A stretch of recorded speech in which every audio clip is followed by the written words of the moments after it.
तथा सम्यक संबुद्धानी हे दोनही बुद्ध वचन अमृत सरस्वती येथील सत्य घटनेवर सांगितलेले आहे.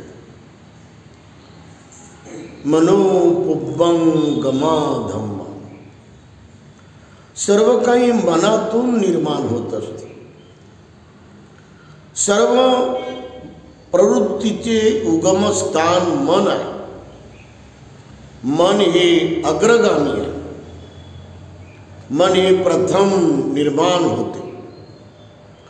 जो व्यक्ती आपल्या मनानं अकुशल कर्म करतो किंवा गदळ कर्म करतो किंवा वाणीने तो अकुशल बोलतो किंवा अत्यंत वाईट गलिच्छ बोलतो, त्या व्यक्तीच्या पाठीमागे एक सारखे दुःख त्याचा पाठलाग करते. ज्याप्रमाणे बैलाची गाडी चालत असताना बैलांच्या पायाच्या पाठीमागे चाक जसे एक सारखा पाठलाग करतात, त्याप्रमाणे वाईट मनानं वागणाऱ्या आणि वाईट वाणीने बोलणाऱ्या कर्म करणाऱ्या माणसाच्या पाठीमागे एक सारखं दुःख त्याचा पिछा करत राहते. हे महान सत्य आपल्याला आजही व्यवहारामध्ये पाहायला मिळते. दररोज आणि दररोज अशा घटना घडतात. या प्रथम बुद्ध वचनामृतामध्ये बुद्ध भगवान किती मनोवैज्ञानिक आहेत, मनोवैज्ञानिक तज्ज्ञ आहेत, ही आपल्याला ओळख होते. कारण सर्वात या विश्वामध्ये जर मनाचा अभ्यास कुणी अधिकात अधिक केला असेल आणि मनाचं विश्लेषण, मनाचं विस्तारीकरण, मनाची पूर्ण डिटेलमध्ये माहिती ही भगवान बुद्धाशिवाय जगात कुणालाही प्राप्त झालेली नाही. आणि म्हणूनच आपलं जे मन आहे हे मन किती प्रकारचं आहे याचं वर्णन भगवान बुद्धांनी अभिधम्म पिटकामध्ये केलं की माणसामध्ये केवळ एकच मन नाही, तर 198 प्रकारचे मन आहेत असं वर्णन आहे. या मनाला निर्माण कोण करते, तर या मनाची निर्मिती ही चैतसिक निर्माण करतात. आणि चैतसिक याचा अर्थ आपल्या भाषेमध्ये मराठीमध्ये सांगता येतो की मनाची ती मनप्रवृत्ती आहे. ही मनाची मनप्रवृत्ती ही एवढे मोठे सारे मन निर्माण करत असते. आणि असे जर मन निर्माण होत राहिले तर या चित्त मनोवृत्तीला आपण खूप समजून घेण्याचा प्रयत्न केला पाहिजे. रागमूलक मन, द्वेषमूलक मन, लोभमूलक मन, मोहमूलक मन, संशयमूलक मन, प्रमादमूलक मन, अहमपणानं भरलेलं अहमपणामूलक मन आणि घमेंडीमध्ये असलेलं घमेंडी मूलक मन व वेगवेगळ्या प्रकारचं मत्सर करणारं मन, हेवा करणारं मन आणि स्पृहा करणारं मन व जळकुकडेपणा करणारं मन, क्लेश निर्माण करणारं मन, म्हणजे मुद्दाम वाद निर्माण करायचे कोणते ना कोणते, या वादाला खतपाणी घालत राहायचं. कोणत्या ना कोणत्या कारणानं आपण ते विषय काढू या वादाला फोडत राहायचं, वाद भडकवत राहायचा असं मन आहे.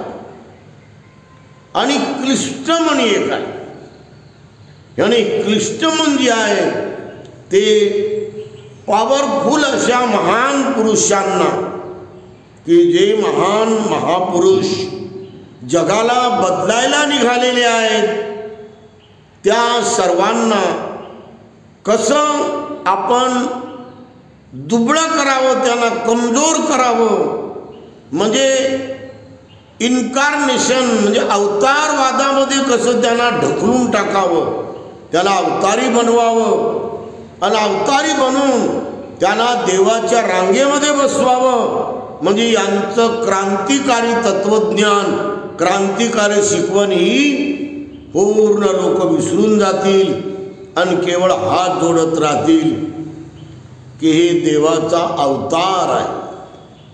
अशा प्रकारचं हे क्लिष्ट मन पुन्हा पुन्हा पुन्हा पुन्हा निर्माण होते. आणि काळ जसा जसा अनाडी, अज्ञानी, अंधश्रद्धाळू, मिथ्या दृष्टीनं ग्रासलेला व वेगवेगळ्या प्रकारच्या घोर अविद्येमध्ये पडलेल्या समाजावर अशा क्लिष्ट मनाचा ते पगडा निर्माण करण्यामध्ये लोक पूर्ण टपलेले असतात. त्यांचं ते षडयंत्र असते. आपलं मन आपल्याला जर या जन्मामध्ये चांगल्या पद्धतीने निर्माण करायचं तर एकच मन आहे, त्याला आपण कुशल मन म्हणतो. आणि हे कुशल मन प्रचंड आपल्याला साथ देत राहतात. हे कुशल जे मन आहेत म्हणजे निर्मळ मन आपल्या बाजूनं आपल्याला पुढे पुढे उत्कर्षाकडे घेऊन जाणारे असतात. आणि म्हणून या मनाला आपण निर्माण करण्यावरती जोर दिला पाहिजे.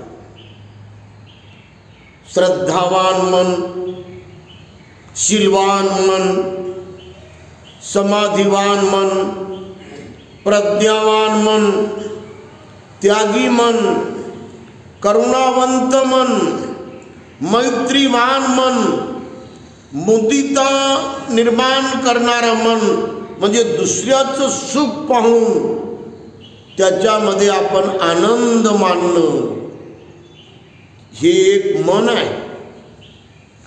आणि उपेक्षा वाढवणारं मन म्हणजे आपण जेव्हा सज्जन आहो, शीलवान आहो, निष्कलंक आहो, गुणवान आहो आणि आपण आपल्या पवित्र मार्गानं चालतो, तर तरी पण आपल्याला कोणी लोक मुद्दाम दोष देत असतील, मुद्दाम आपल्यावरती शिंतोडे उडवत असतील किंवा जाणून बुजून आपल्याला बदनाम करत असतील, तर अशा वायफळ बोलणाऱ्या लोकांना त्यांच्या वाणीच्या या साऱ्या कर्तृत्वाला आपण उपेक्षेनं अशा प्रकारे निग्लेक्ट केलं पाहिजे.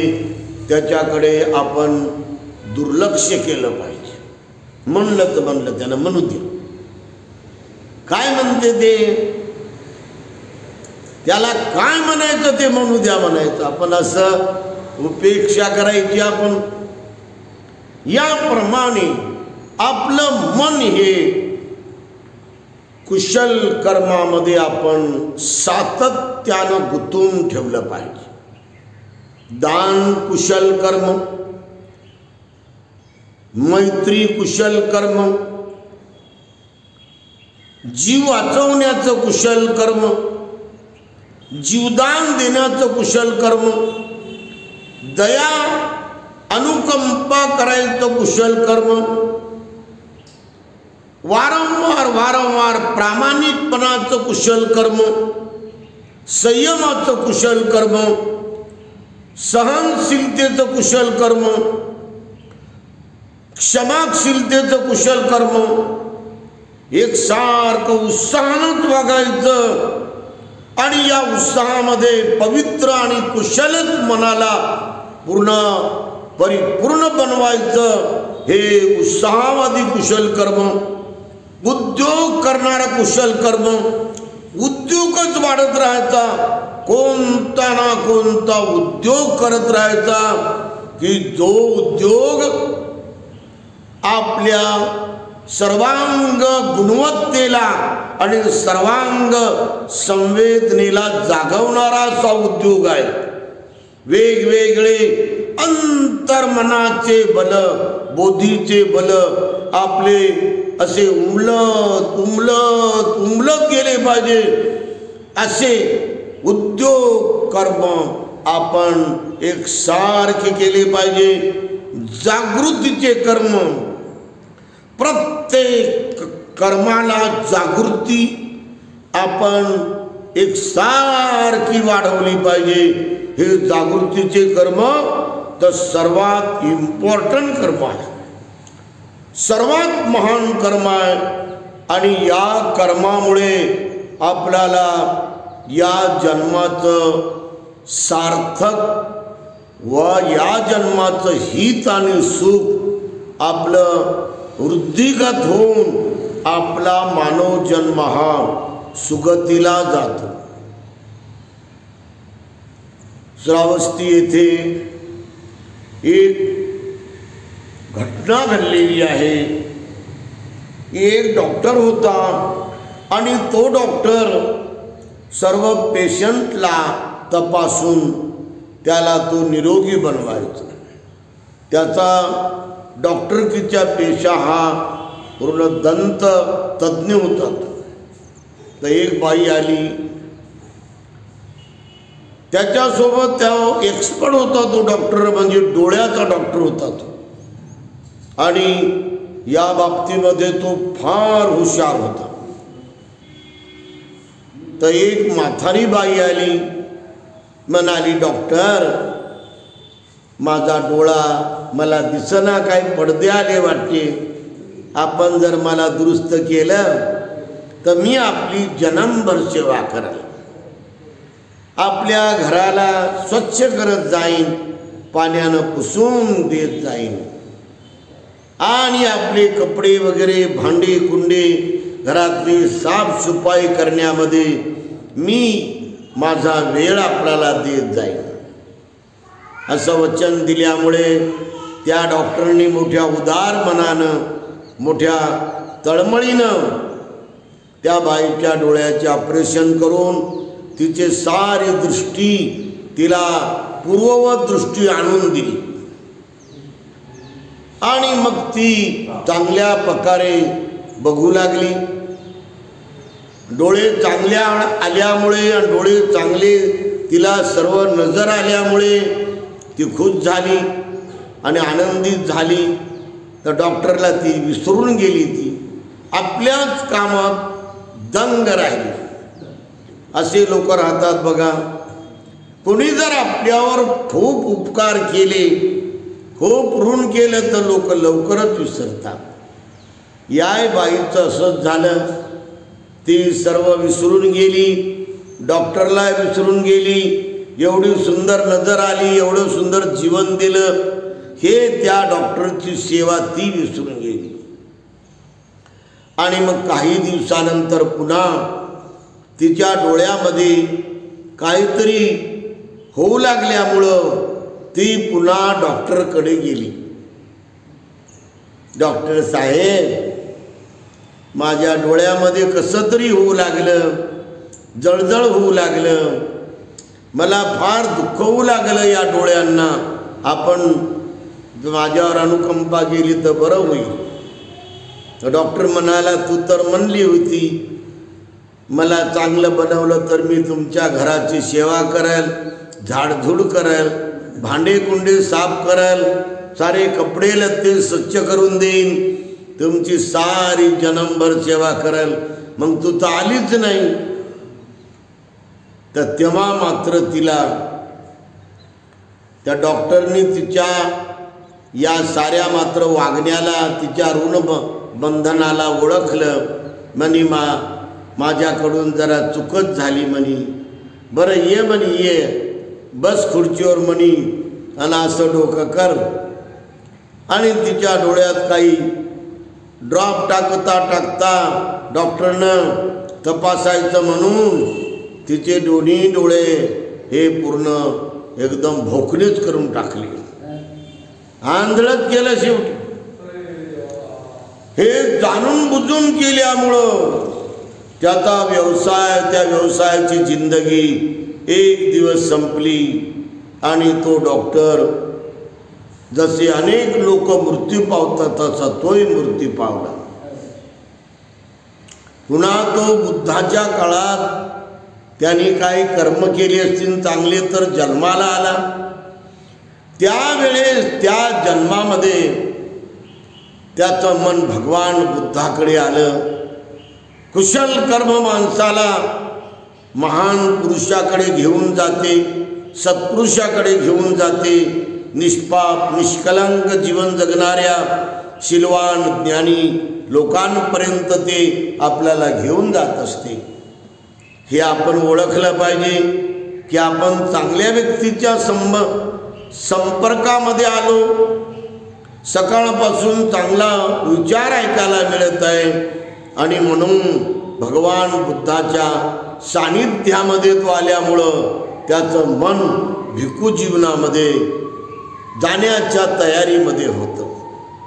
त्याचं नाव होतं चक्खुपाल आणि त्यामुळं त्याला भगवान बुद्धांनी अनुकंपा करून त्याला प्रवज्जा दिली. प्रवज्जा म्हणजे सामनेर दीक्षा. त्या जीवनामध्ये 10 शिलाचं त्यांनी पालन करावं, संयमानं वागावं, अल्पइच्छी व्हावं, एक टाईमचं जेवण करावं, ध्यान साधना करावी, सारे विकार, सारे मनातले वेगवेगळे मळ याचा संपूर्ण त्यांनी नाश करावा आणि आपल्या धम्मामध्ये चांगलं तयार व्हावं.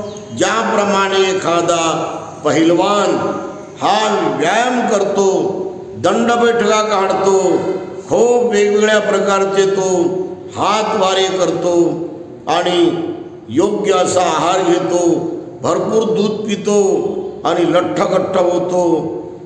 तो कुस्ती खेळायला किंवा पहिलवानकी करायला आखाड्यामध्ये उतरतो. अशा प्रकारे सामनेरनं या विश्वाला बदलण्यासाठी भिक्खू बनावं. तर त्याला उपसंपदा देण्यात आली.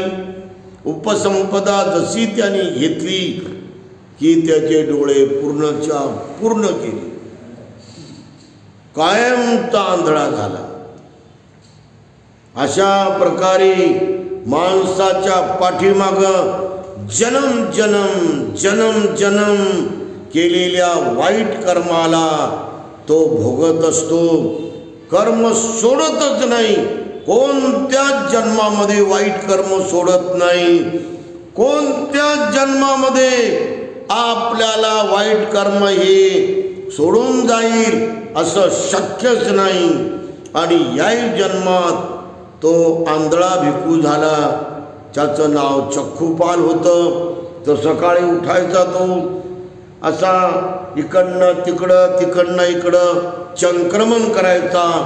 तर त्याच्या पायाखालं किडे माकोडे सारे पूर्ण प्रचंड प्राणी रगडून जायचे. तर सारी ती जागा रक्तभंबाळ व्हायची.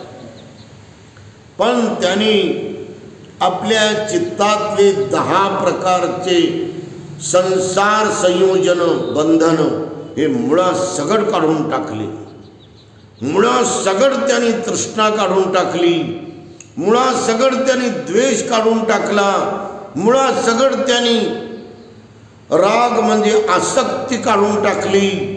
मान काढून टाकला, क्रोध काढून टाकला, लोभ काढून टाकला, सक्काय दिठ्ठी काढून टाकली, डाऊटफुल माइंडमध्ये विचिकित्सा काढून टाकली आणि त्या शीलबद्ध परामर्श हा पण त्यांनी विकार काढून टाकला. अविद्या हा सर्वात मोठा विकार आहे. तो मुळासकट गेला.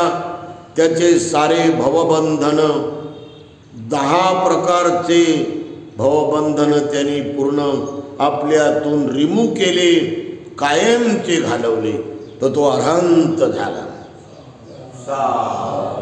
अशा प्रकारे मेहनत केल्यानंतर, कठोर ध्यान साधनेचा सराव केल्यानंतर, प्रचंड आपल्यातले सारे मुळासकट विकार गेल्याबरोबर आपण अरहंत पदाला जातो. हे फार मोठी धम्माच्या शुद्ध कर्माची फलप्राप्ती आहे. आणि म्हणून भगवान बुद्ध म्हणतात, मन प्रमुख आहे. सर्व अगोदर मनच तयार होते. मनच अगोदर कुठे जाते, मनच अगोदर सारं निर्माण करते. जो व्यक्ती हे मनानं वाईट वागतो, वाणीनं वाईट बोलतो, त्याच्या पाठीमागं एक सारखं दुःख त्याचा पाठलाग करते. डॉक्टरचं शेवटी भगवान बुद्धाच्या काळामध्ये बुद्ध मिळाल्यामुळे तो अरहंत पदाला गेला. तर जो व्यक्ती वाणीनी पवित्र गोड मधुर बोलतो, चांगलं बोलतो, सुधरायचं बोलतो, लोकाला आनंद देण्याचं बोलतो आणि मनाने पवित्र कर्म करतो, त्याच्या पाठीमागं एक सारखं सुख आणि सुखच येतं. ज्याप्रमाणे आपली सावली आपल्या मागं येतं, त्याप्रमाणे आपल्या या जन्मामध्ये आपल्या निर्मळ मनानं वागलेल्या कर्मामुळे, निर्मळ वाणीनं बोललेल्या कर्मामुळे एक सारखं आयुष्यभर सुख मिळतं. श्रावस्तीमध्ये एक अदिन्नपूर्वक नावाचा ब्राह्मण होता. फार प्रसिद्ध होता. खूप तो धनवान पण होता. त्याला एकुलता एक मुलगा मठ्ठकुंडली होता. आणि तो जवान झाल्यावर तो अचानकच आजारी पडला. एवढा आजारी झाला, आपल्या मुलाला तो ब्राह्मण जास्त पैसे खर्च होतील म्हणून दवाखान्यात नेच ना. दवाखान्यामध्ये त्यांनी न नेल्यामुळं तो डॉक्टरकडून दवाई विचारू आणून देत होता. शेवटी आजार प्रचंड वाढला आणि मरण्याच्या स्थितीमध्ये एवढा जवान पोरगा हा आता दिसू लागला की हा मृत्यू क्षणाकडे जातो. म्हणून त्यांनी घरातून त्याला असं व्हरांड्यात आणून ठेवलं. गादी टाकली, नवं चादर टाकलं आणि त्याच्या भोवती पूर्ण फुलं ठेवली. त्यांनी ताजे तवाने गुलाबाचे वेगवेगळ्या फुलांना त्याने सजवलं. हे त्याचे हाल पाहून, त्याच्या बिमारीची अवस्था पाहून भगवान बुद्धांनी दिव्य दृष्टीने त्याच्या घराकडे चारिका करणं सुरू केलं. बरोबर भगवान बुद्ध त्याच्या घरासमोर उभे राहिले आणि तो एवढा आजारी की तो आता जाणार, थोड्या वेळामध्ये मृत्यू पावणार. तर भगवान बुद्धांनी आपले दिव्य तेज त्याच्यावरती किरण सोडले आणि तो बुद्धाकडे पाहू लागला. बुद्धाचे तेजस्वी आणि अलौकिक हे महान बोधीचं मंडल पाहून फार तेजस्वी बुद्ध दिसतात. सोनं काय चमकणार आहे असे बुद्ध त्या ठिकाणी त्याला दिसले आणि त्यांनी त्याच्या मनात श्रद्धा आली, प्रसन्न झाला तो. आणि तेव्हा शेवटच्या क्षणी त्यांनी भगवंताला स्मित हास्य करून हात जोडले. एवढ्या पवित्र चित्ताने बुद्धाला प्रणाम केल्याबरोबर स्मित हास्य करून त्यांनी शेवटचा श्वास घेतला. त्याचा जीव गेला. एवढ्यावरूनच तो 33 देवलोकामध्ये उत्पन्न झाला, सुगतीला गेला. ही जेव्हा गोष्ट त्याच्या बापाला कळाली, त्या भगवान बुद्धाला त्यांनी आपल्या घरी भोजनाला बोलवलं.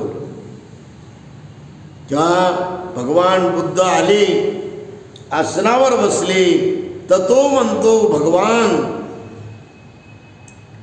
बुद्धाला कधी न पाहिलं, बुद्धाला कधी दान नाही दिलं, बुद्धाच्या पुढे कधी पाया पडलो नाही, बुद्धाच्या पुढे कधी हात जोडले नाही, बुद्धाचा कधी हात जोडून गौरव केला नाही, बुद्धाच्या पुढे कोणत्या प्रकारे पवित्र भावनेनं, श्रद्धापूर्वक भावनेनं कोणतेच कर्म नाही केले तरी एखादा व्यक्ती हे प्रसन्न चित्तानं, निर्मळ चित्तानं बुद्धाला हात जोडून स्मित केल्याबरोबर महान सुगतीला, देवता लोकात पोचतो का? तर भगवान बुद्ध म्हणाले, हो ब्राह्मणा, त्याचं चित्त जे आहे प्रसन्न आणि श्रद्धापूर्ण असते. या एवढ्या शुद्ध चित्तामुळं तो देवता लोकात पोचतो, म्हणजे श्रेष्ठ लोकामध्ये, चांगल्या लोकामध्ये. याप्रमाणे त्याचं वर्णन केल्याबरोबर ब्राह्मणाच्या मनात प्रचंड आदर श्रद्धा जागली आणि त्यांनी भगवान बुद्धाचा सन्मान केला, गौरव केला, पूजा केली आणि त्यांनी भगवान गौतम बुद्धाच्या उपदेशाला मानून त्यांचा तो अनुयायी झाला. सर्वांचं मंगल हो, सर्वांचं मंगल हो, सर्वांचं मंगल हो. बुद्धं नमामि,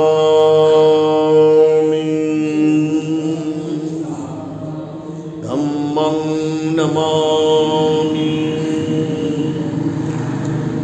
संघं नमामि. आशीर्वाद, मंगल, मैत्री, आयु, आरोग्य, संपत्ती, सग संपत्ति में वंच, ततो निब्बान संपत्ति, ये मीनाते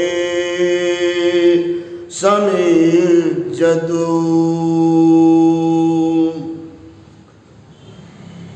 अभिवादनशीलिस नित्यं वड्डा पचायिनो, चतारु धम्मा वड्डन्ति, आजीवन्नो सुखं बलम.